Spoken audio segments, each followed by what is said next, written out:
Hello everyone. In our hydraulics, today we are going to see our next topic, coefficient of contraction.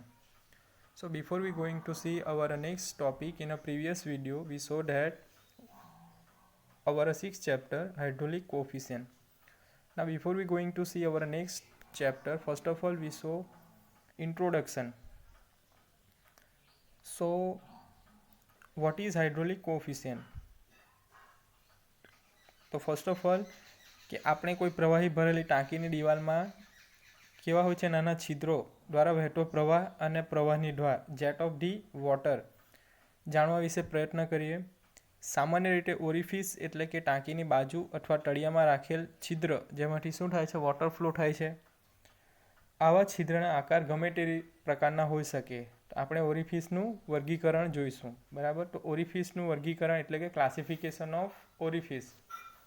તો first of all ઓરિફિસનું વર્ગીકરણ નીચેના પરિબળો પર આધાર રાખે છે. તો કયા કયા છે? પહેલું તો measurement, shape, type of discharge, condition of shape of edge. બરાબર, measurement, shape, type of discharge and condition of shape of edge કે માપ, આકાર અને નિકાસનો પ્રકાર તથા ધારનો આકાર પર આધાર રાખે છે. બરાબર, ઓરિફિસ. તો ક્લાસિફિકેશન અકોર્ડિંગ ટુ શેપ. બરાબર, તો આપણે જોયું હતું કે there are different type of orifice like circular, rectangular, square, triangle. Then classification according to measurement. તો કઈ રીતે ક્લાસિફિકેશન થશે? તો નાની સાઇઝના ઓરિફિસ માટે આપણે જે હાઇટ હશે ટેન્કની એના કરતાં 5D H greater than 5D એટલે ડાયોમીટરના 5 ગણા હાઇટ હશે ગ્રેટર દેન મોટી સાઇઝના ઓરિફિસ માટે H less than 5D. Then type of discharge.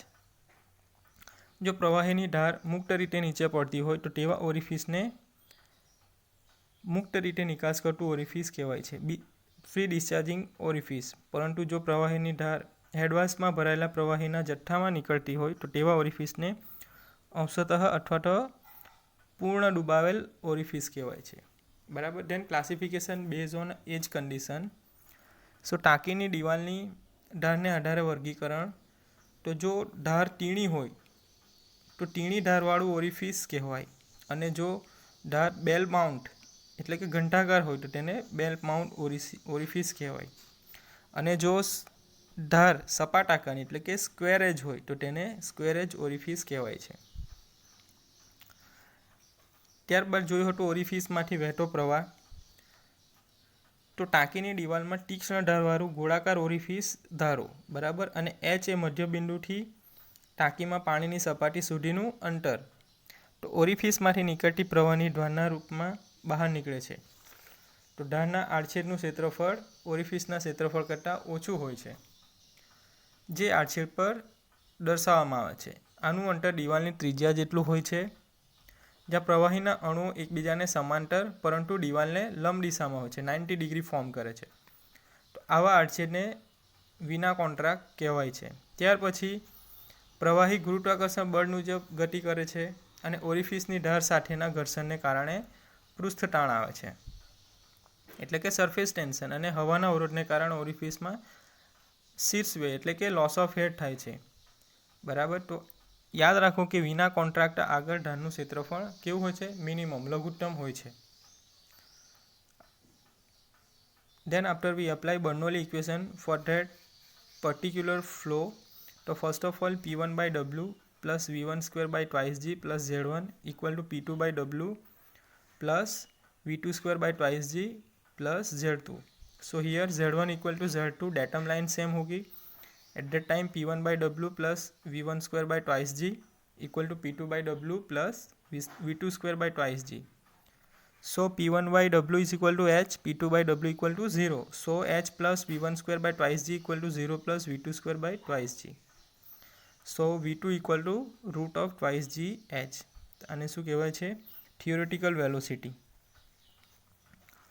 Now then after our hydraulic coefficient. So there are different type of hydraulic coefficient. First is coefficient of contraction, coefficient of velocity, coefficient of discharge. So first of all coefficient of contraction. કે સંકોચન ગુણાંક. સો definition is વિના કોન્ટ્રાક્ટા આગળ ધારના આડછેદનું ક્ષેત્રફળ અને ઓરિફિસનું ક્ષેત્રફળ ના ગુણોત્તરને સંકોચન ગુણાંક કહેવાય છે અને સીસી વડે દર્શાવે છે. બરાબર છે. Coefficient of contraction. તો વિના કોન્ટ્રાક્ટા પર ધારનું ક્ષેત્રફળ અને ઓરિફિસનું ક્ષેત્રફળ CC equal to AC upon A0. AC એટલે સંકોચનનું ક્ષેત્રફળ, એઓ ઇક્વલ ટુ ઓરિફિસનું ક્ષેત્રફળ. આની કિંમત સામાન્ય રીતે 0.61 થી 0.69 જેટલી હોય. આની કિંમત જાણવા માટે આકૃતિમાં દર્શાવ્યા મુજબ માઇક્રોમીટર સંકોચન માપકનો ઉપયોગ કરી ધારનો વ્યાસ શોધો. બરાબર છે. માઇક્રોમીટર છે, શું મેઝર કરશે? મેઝરિંગ કોન્ટ્રેક્શન મેઝર કરશે. આ સાધનમાં એક રિંગ અને 4 રેડિયલ સ્ક્રૂ એકબીજાને કાટખૂણે ફિટ કરવામાં આવે છે. બરાબર છે. 90 ડિગ્રી પાસે સ્ક્રૂ ફિટ કરવામાં આવે છે જે ઓરિફિસનું માઉથ છે ત્યાં. બરાબર છે. એકબીજાને 90 ડિગ્રી, જેની ધાર તેના કેન્દ્રમાંથી પસાર થાય છે અને જ્યારે સ્ક્રૂના છેડા ધારને સહેજ સ્પર્શે છે. ત્યારબાદ સાધનને દૂર કરી સામસામેના સ્ક્રૂના છેડા વચ્ચેનું અંતર માપી ધારનો વ્યાસ નક્કી કરવામાં છે. ફર્સ્ટ ઓફ ઓલ તો આપણે શું કરવાનું છે? જે ધાર ફ્લો થાય છે એનું શું ફાઇન્ડ કરવાનું છે? ડાયામીટર ફિક્સ કરવાનું છે. ઓરિફિસનું માપ લેવા માટે આંતરિક કેલિપર એટલે ઇન્ટરનલ કેલિપરનો ઉપયોગ થાય છે. એકવાર વ્યાસનું મૂલ્ય જાણ્યા પછી ક્ષેત્રફળ શોધી શકાય છે. બરાબર છે. ડાયામીટર મળી જશે એટલે આપણને એરિયા મળી જશે. કઈ રીતે મળશે? π/4 × d². Now coefficient of velocity. તો ડેફિનેશન છે કે વિના કોન્ટ્રાક્ટા આગળનો ધારનો ખરેખર વેગ અને સૈદ્ધાંતિક રીતે વેગના ગુણોત્તરને વેગ ગુણાંક કહેવાય છે.